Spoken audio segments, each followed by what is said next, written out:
করছি হেলেন মুরহাউসের লেখা মৃত্যু নিবাস। আগের বার আমরা এখানে যেখানে শেষ করেছিলাম এই নভেলের আজ তার পরবর্তী অংশ থেকে শুরু হবে। গল্প শুরুর আগে নতুন শ্রোতা বন্ধুদের কাছে আমার রিকোয়েস্ট, যারা এখনও আমাদের পরিবারের সদস্য হননি তারা দয়া করে আমাদের চ্যানেলটিকে সাবস্ক্রাইব করে আমাদের পরিবারের সদস্য হয়ে যান। আপনাদের সাহায্য সহযোগিতা না পেলে আমরা এগোতে পারবো না। তো শ্রোতা বন্ধুরা, শুরু করছি মৃত্যু নিবাস। সকালবেলায় হথন কটেজের ড্রাইভওয়ের শেষ প্রান্তে একটা গাছের নিচে পোস্টকার্ড সাইজের কিছু একটা পড়ে থাকতে দেখে মার্থা কৌতূহলী হয়ে সেদিকে এগিয়ে গেল। কাছে গিয়ে দেখল সত্যি একটা পোস্টকার্ড পড়ে আছে গাছের তলায়। মার্থার কৌতূহল এত বেড়ে গেল যে গত রাতেও ঘুমের মধ্যে কি স্বপ্ন দেখেছিল তা বেমালুম ভুলে গেল। পোস্টকার্ডটার গায়ে প্রেরকের নাম দেখে আনন্দে নেচে উঠল হৃদয়। শিউয়ের কাছ থেকে এসেছে পোস্টকার্ডটা। এডিনবার্গ থেকে পোস্ট করা হয়েছে চিঠিটা। হাসি মুখে মার্থা পোস্টকার্ডটার কভার পেজ উল্টে ভেতরে চিঠিটা পড়তে শুরু করলো। স্কটল্যান্ডে বসে খুব সংক্ষেপে দুটো কথা লিখছি তোকে, এই কথা দিয়ে চিঠি শুরু করেছে শিউ। চিঠিতে বিশেষ কিছুই লেখা নেই, শুধু ওদিকে তার কাজ কেমন এগোচ্ছে সেই নিয়েই কিছু কথা লেখা আছে। মার্থা আশ্চর্য হলো, যা সব কথা সে পোস্টকার্ডে লিখেছে তা অনায়াসেই শিউ ওকে মোবাইলে টেক্সট মেসেজ করে দিতে পারত। যাকে শিউ বরাবরই খেয়ালি মেয়ে, এটাও হয়তো তার একটা খেয়াল। কিন্তু পরক্ষণেই তার ভুল ভাঙল। শিউ লিখেছে ও নাকি তাকে একটা গিফট পাঠিয়েছে। মার্থাকে কার্ডের পেজ টার্ন ওভার করে দেখতে বলেছে সে। পেজ উল্টে মার্থা দেখল সুন্দর ময়ূরের পেখমের সঙ্গে আঁটা একটা লাল গোলাপ। ঘরে ফিরে এসে পোস্টকার্ডের সঙ্গে অ্যাটাচড গিফটটা নিজের স্টাডি রুমের পড়ার টেবিলের ওপর যত্ন করে রেখে দিল মার্থা। শিউকে এসএমএস করলো মার্থা যে তার পাঠানো গিফট সে পেয়েছে এবং খুবই আনন্দিত সাত সকালে এত সুন্দর একটা গিফট পেয়ে। উত্তরে শিউ তাকে ওয়েলকাম জানিয়ে মেসেজ পাঠালো। তাকে খুব শিগগিরই একটা সারপ্রাইজ নাকি সে দিতে চলেছে। এখন জানাবে না, পরে জানাবে। শিউয়ের মেসেজটা পেয়ে অবাক হলো মার্থা। শিউ আবার কি সারপ্রাইজ পাঠাতে চলেছে তাকে? যাই হোক, মনে মনে কৌতূহল জেগে উঠলেও মার্থা সারাদিনটা যথারীতি ব্যস্ততার মধ্যেই কেটে গেল। এরপর সারাদিন মোটের ওপর তার ভালোই কাটল। দুপুরের পর মিসেস স্টকওয়েল চলে গেলে সে রুবিকে নিয়ে লং ড্রাইভে বেরোলো। আজকের আবহাওয়া সত্যিই মনোরম, আকাশে একটুও মেঘ নেই। মেয়েকে নিয়ে বেরোবার চমৎকার সময় এটা বটে। অবশ্য গ্রাম থেকে বেশি দূরে গেল না সে, ভয় যদি অচেনা জায়গায় পথ হারিয়ে ফেলে। এর পরের দিনটাও একই রকম হাসি খুশি ভাবেই কাটল রুবি আর মার্থার। রুবিকে পেরাম্বুলেটরে বসিয়ে মার্থা গ্রামের পথে হাঁটতে হাঁটতে এগিয়ে চলল সেই শিপটন অ্যাবের সেই প্রাচীন মঠের ধ্বংসস্তূপের দিকে। উদ্দেশ্য কোনো কিছুর অনুসন্ধান করা।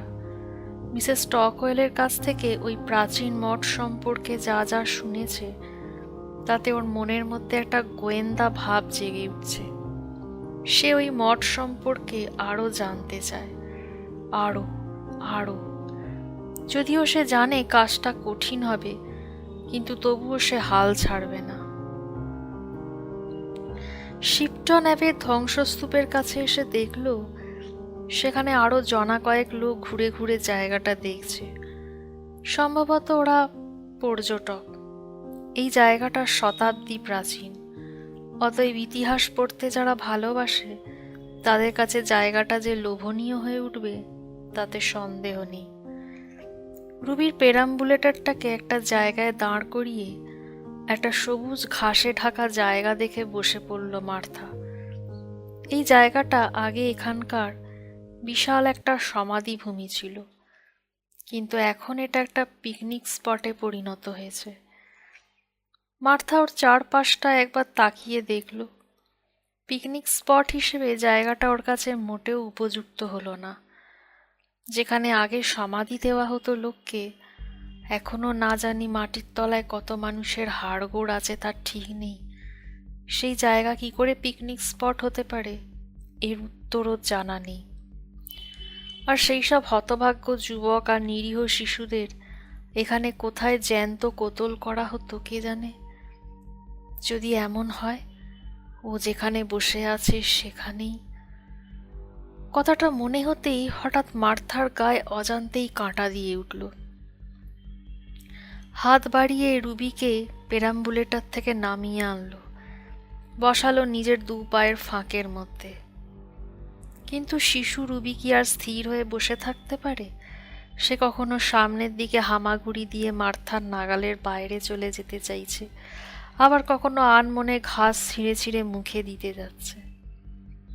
মার্থাকে একরকম জোর করে ওর মুখ থেকে ঘাসগুলো বের করে নিতে হচ্ছে। হঠাৎ মার্থার মধ্যে কিরকম একটা ভাবান্তর এলো।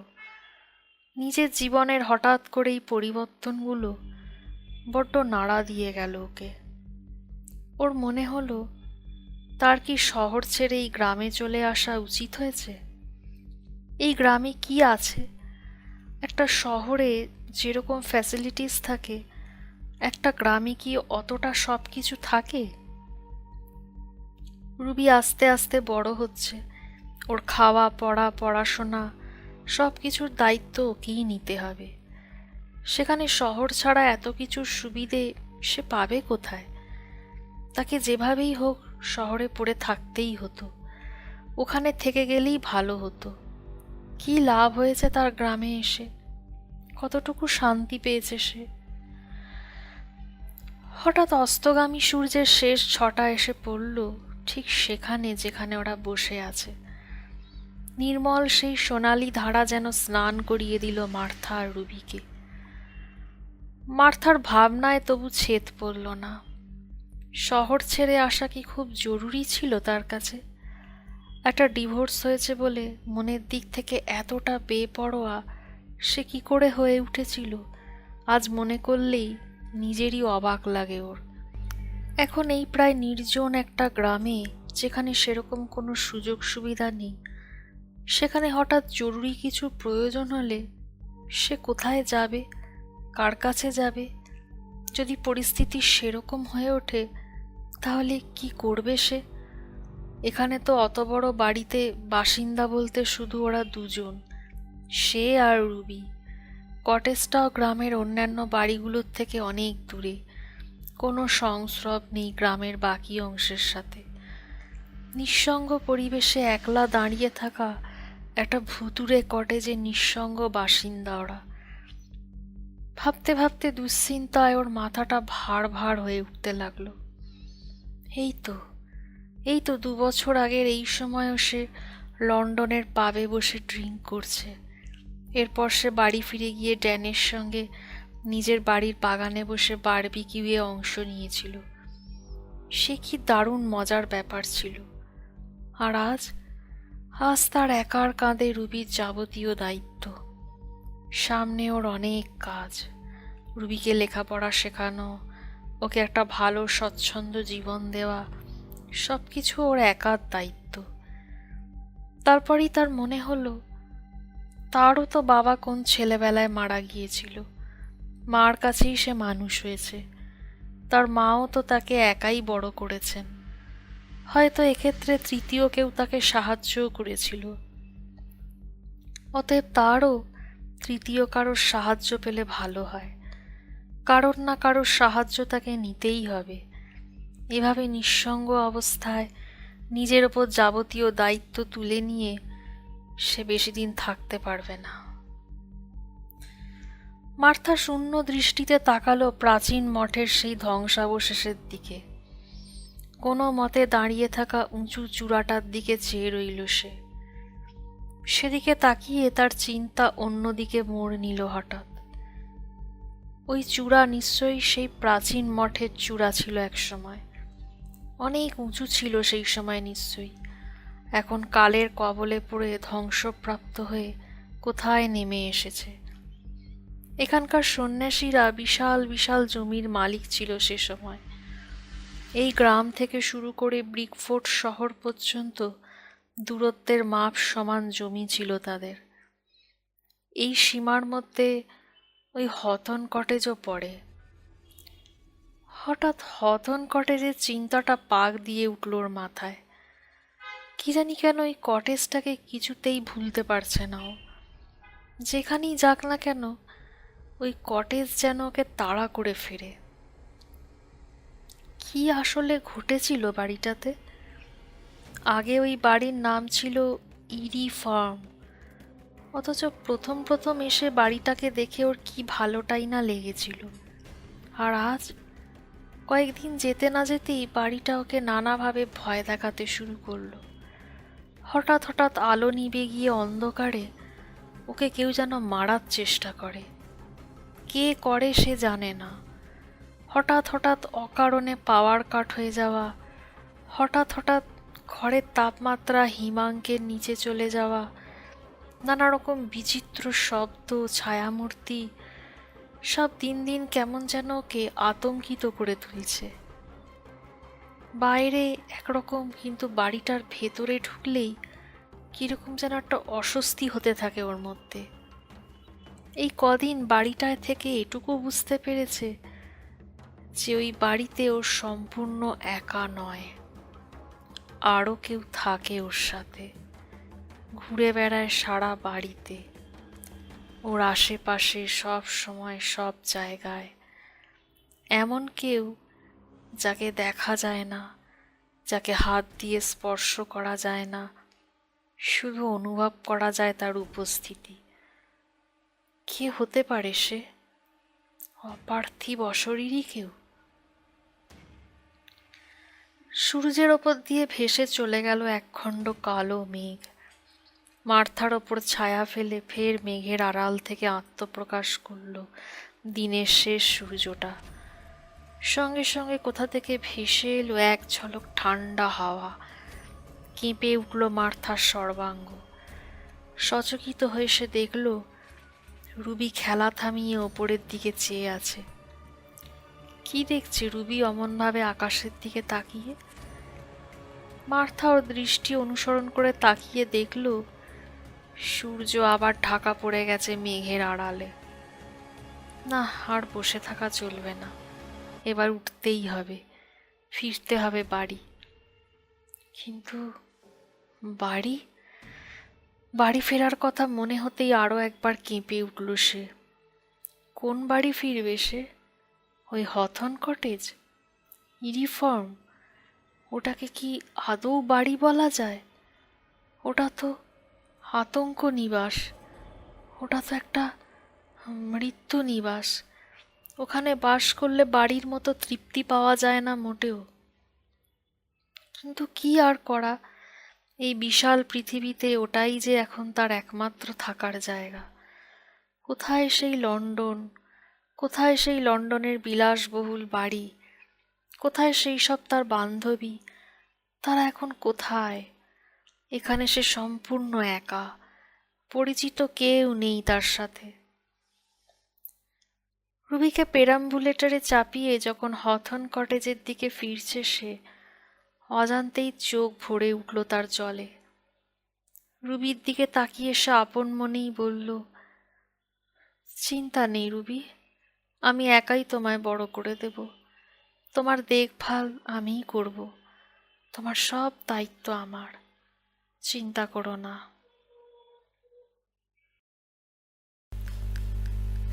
1953 সালের 8ই আগস্ট শিপটন অ্যাবের ইউনিফর্ম থেকে লিল ফ্লিন একখানি চিঠি লিখেছিল তার এক সময়ের বান্ধবী ক্যারোলিনকে। ডিয়ার ক্যারোলিন, ঈশ্বরকে অনেক অনেক ধন্যবাদ, তিনি আমাদের এই চরম দুঃসময় একটা আশার আলো দেখিয়েছেন। ম্যারিয়ান একটা শিশুপুত্রের জন্ম দিয়েছে। ওর নাম রেখেছি হেনরি জোসেফ ফ্লিন। কেন এরকম নাম রেখেছি জানো? আমাদের গ্রেট পেট্রিয়ট হেনরি গ্রাটার আর আমাদের প্রিয় বাবার নাম অনুসারে বাচ্চাটার এই নাম রেখেছি আমরা। শিশুটা যেন পুঞ্জ পুঞ্জ সৌন্দর্য নিয়ে গড়া। আমাদের সদ্য প্রয়াত মায়ের দীঘল কালো চোখ পেয়েছে সে। টুকটুকে গোলাপি ঠোঁট দুটো দেখলে মনে হয় চুমুতে চুমুতে ভরিয়ে দিই। যেদিন ওই নতুন অতিথিটি এলো সেদিন সকাল থেকে ম্যারিয়ানের প্রসব বেদনা উঠেছিল। ও ছুটে এসেছিল আমার ঘরে, বলেছিল ইমিডিয়েটলি ডক্টর ডেকে আনতে। আমিও দেরি না করে প্রায় সঙ্গে সঙ্গে ড্রেস আপ করে ছুটে গেলাম ডক্টরকে ডেকে আনতে। ডক্টর বিন্দুমাত্র দেরি না করে আমার সঙ্গে নিয়ে ছুটে এলেন। ফেরার সময় তাঁরই গাড়িতে ফিরেছি। কটেজে পৌঁছে দেখি ম্যারিয়ানের প্রসব প্রায় আসন্ন। প্রচন্ড ব্যথায় চিৎকার করছে, হাত পা ছুঁড়ছে উদ্ভ্রান্তের মতো। ফ্যাকাশে হয়ে উঠেছে ওর মুখ, চোখ দুটো হয়ে উঠেছে বিস্ফারিত। ম্যারিয়ানের অবস্থা দেখে আমি নিজেই ভয় পেয়ে যাই। ডক্টর এসে হাত লাগাতে যেতেই ম্যারিয়ান তার মধ্যেও তাকে জাঁট পড়াই খিস্তি দিতে লাগল। ডক্টর ওকে পরীক্ষা করে বললেন এই মুহূর্তে ম্যারিয়ানের পাশে একজন ধাইমা থাকা অত্যন্ত জরুরি। তিনি মিসেস কলিন্সকে আমাদের কাছে পাঠিয়ে দেবেন, তিনিই হবেন ধাইমা। বাচ্চাটা আজকেই ডেলিভারি হবে। ডক্টর নিজে এখানে থাকতে পারবেন না। আসলে ম্যারিয়ানের দুর্ব্যবহারই ওর বিরক্তির কারণ। অনেক বেলায় মিসেস কলিন্স এলেন। তিনি ম্যারিয়ানকে অন্য একটা ঘরে নিয়ে গেলেন। আমাকে ঢুকতে দিলেন না। শুধু বললেন একটা বড় টেস্টি গরম জল করে আনতে। ম্যারিয়ান তখনও পাঠা কাটার মতো ছটফট করছিল। তাকে দেখে মনে হচ্ছিল বাচ্চাটা জন্মালেই সে যেন ওকে পাথর চাপা দিয়ে হত্যা করবে। ওর এই ব্যথার জন্য যে ওই বাচ্চাটাই দায়ী সেটা বুঝতে পেরে ক্রমশ হিংস্র হয়ে উঠতে লাগল। মিসেস কলিন্সকে বেশ বেগ পেতে হচ্ছিল ওকে সামালতে। ডেলিভারির সময় যত এগিয়ে আসতে লাগলো ওর যন্ত্রণার হিংস্রতা তত বাড়তে লাগলো। ওকে একটা ক্রুদ্ধ দানবীর মতো মনে হচ্ছিল। ও ক্যারোলিন, সেই দৃশ্যটা এখনো আমি চোখের সামনে দেখতে পাচ্ছি। মিসেস কলিন্স আমায় ঘরে ডেকে নিয়ে এসে বোঝালেন প্রয়োজনে একটা ঠান্ডা জলে ভেজানো ফ্লানেলের কাপড়ের টুকরো আমি যেন হাতের কাছে রেডি রাখি, যা দিয়ে ম্যারিয়ানের কপাল মুছিয়ে দেওয়ার দরকার হবে। ওদিকে ম্যারিয়ান তার ভাবি, সন্তান আর আমাদের সদ্য মৃত মাকে উদ্দেশ্য করে গালিগালাজ করেই চলল। অশ্রাব্য সেই সব গালিগালাজ। পৃথিবীতে একটা মানুষকে যত রকম অভিশাপ দেওয়া যায় সেই রকম সব অভিশাপ হতভাগ্যই শিশু আর আমাদের দুর্ভাগা মাকে লক্ষ্য করে সে দিতে লাগল। কিন্তু বাচ্চাটার কথা ভেবেই আমি ম্যারিয়ানকে বাধা দিতে পারলাম না, কারণ বাধা দিতে গেলে জানি ফল হবে মারাত্মক। তাই আমার শুধু প্রার্থনা করা ছাড়া আর কোনো করণীয় কিছু ছিল না সেই মুহূর্তে। এরপরেই একটা বড় সড়ো ঠেলা খেয়ে বেরিয়ে এলো ছোট্ট হেনরি ম্যারিয়ানের নীলাঙ্গ দিয়ে। ছোট্ট হেনরিকে দুহাতে নিয়ে আলতো আলতো থাবড়াতে লাগলেন মিসেস কলিন্স। শুনেছি ওইভাবে নাকি বাচ্চাকে কাঁদানোর চেষ্টা করা হয়। বাচ্চা কাঁদার অর্থ সুস্থতার লক্ষণ, না কাঁদা জিনিসটাই খারাপ। আর হলো তাই। কয়েকবার থাবড়াবার পরেই কেঁদে উঠল শিশু। মাউন্টফোর্ড ফ্যামিলি থেকে দেওয়া একটা নরম কম্বলে অতঃপর হেনরিকে জড়িয়ে ম্যারিয়ানের দিকে এগিয়ে দিলে। কিন্তু ম্যারিয়ান শিশুটিকে নিতে অস্বীকার করায় অতএব শিশুটি স্থান পেল আমার কোলে। আমি তখন ওকে দুহাতে কোলে নিয়ে দোল দিতে লাগলাম। আগুনের আওয়ায় ভালো করে মুখটা দেখলাম। সত্যি এমন অপূর্ব সুন্দর মুখ আমি দেখিনি কোনোদিন। জানি না, হয়তো শিশু বলেই তাকে অতটা সুন্দর মনে হচ্ছে। খুদে খুদে চোখ মেলে তাকিয়ে রয়েছে আমার দিকে, যেন আমি ওর কাছে বিস্ময়ের বস্তু। ম্যারিয়ানের দিকে ওকে এগিয়ে দিতে গেলাম, কিন্তু ম্যারিয়ান কিছুতেই নিল না। অথচ বাচ্চাটাকে এখন দুধ খাওয়ানো দরকার, নইলে সে বাঁচবে না। মিসেস কলিন্স এ ব্যাপারে অভিজ্ঞ। তিনি এমন কিছু ফর্মুলা দিয়ে পাতলা করে দুধ বানিয়ে আনলেন যেটা হেনরির শরীরে মায়ের দুধের মতো কাজ করবে। আমাকেও শিখিয়ে দিলেন কিভাবে এই দুধ তৈরি করতে হয়, কিভাবে বটলের মাধ্যমে খাওয়াতে হবে আর তারপর ঘুম পাড়াতে হবে। কারণ ম্যারিয়ান এসবের কোনোটাই করবে না। সে মায়ের দায়িত্ব নিতে একেবারেই অরাজি। অতএব হেনরিকে বাঁচাতে সবকিছু আমাকেই করতে হবে। কিন্তু আমি কতদিনের দেখভাল করতে পারবো? বাচ্চাটা আস্তে আস্তে একদিন বড় হবে, সে হয়তো আমাকেই মা বলে চিনবে, কিন্তু আমি তো ওর মা নই। তখন আমি কিভাবে ব্যাপারটা হ্যান্ডেল করব? ওর আসল মাতঙ্গকে সামনে দেখলেই প্রচন্ড রাগে অগ্নিশর্মা হয়ে উঠছে। দায়িত্ব নেওয়া তো দূরস্থ, আমাকেই এখন রাত জেগে হেনরির ন্যাপি পাল্টাতে হচ্ছে, বটলে দুধ ভরে আস্তে আস্তে ওকে খাওয়াতে হচ্ছে। মিসেস কলিন্স দিনে দিনে আসেন আর বিকেল থাকতে থাকতে চলে যান। তিনি আমায় আশ্বাস দিয়েছেন আমাদের আর হেনরির খবর তিনি মিস্টার মাউন্টফোর্ড মানে আমাদের চার্লস আঙ্কেলকে জানাবেন, যাতে তিনি সেই খবর ফোন মারফত আমাদের বাবার কাছে পাঠিয়ে দেন। মা মারা যাওয়ার খবর পাওয়ার পর থেকে আমি একদিনও আর বাবার খবর পাইনি। তার জন্য আমি খুবই চিন্তিত, জানি না কেমন আছেন। আরো একটা কথা তোমায় বলার আছে ক্যারোলিন, আমি হেনরিকে নিজে ব্যাপটাইজড করেছি। একজন খ্রিস্টান হিসেবে আমি জানি কিভাবে একটি শিশুকে ব্যাপটাইজড করতে হয়। আমি সেই নিয়ম পুরোপুরি মেনেই ওকে ব্যাপটাইজড করেছি। কেন জানো? যদি কোনোভাবে বাচ্চাটা কারোর অন্যায় চক্রান্তের শিকার হয়ে মারা যায়, আর ব্যাপটাইজড না হওয়া অবস্থায় কোনো বাচ্চা মারা গেলে সে স্বর্গরাজ্যে প্রবেশাধিকার পায় না। এখন যদিও কোনো অন্যায়ের শিকার হয়ে মারাও যায়, ঈশ্বর করুন যেন তা না হয়, তাহলেও আমার এটুকু সান্ত্বনা থাকবে যে ওর স্বর্গে প্রবেশাধিকার পাবে। মাউন্টফোর্ড ফ্যামিলি থেকে একটা সাদা গাউন পাঠানো হয়েছিল ওর জন্য, ওটাই ওকে পরিয়েছিলাম ওর ব্যাপটাইজড হওয়ার দিন। ক্যান্ডেল জ্বেলে ওর গায়ে মাথায় হোলি ওয়াটার ছিটিয়ে যথাযথ নিয়মেই ব্যাপটাইজড করেছি আমি ওকে। জানি না চার্চ আমার এই কাজকে কি নজরে দেখবে, কিন্তু আমি ওর ভালোর জন্যই করতে চেয়েছি। এখন দেখা দরকার ওর ভাগ্যে তেমন কোনো ভালো মা বাবা, ভালো পরিবার জোটে কিনা, যে ওকে নিজের সন্তানের মতো ঠিকভাবে দেখাশোনা করে। ওকে ভালো একটা পরিবারের হাতে তুলে দিতে পারলে এখন আমি ঝাড়া হাত। আজ এই পর্যন্ত। ঈশ্বর তোমার সাথে থাকুক, লিলি।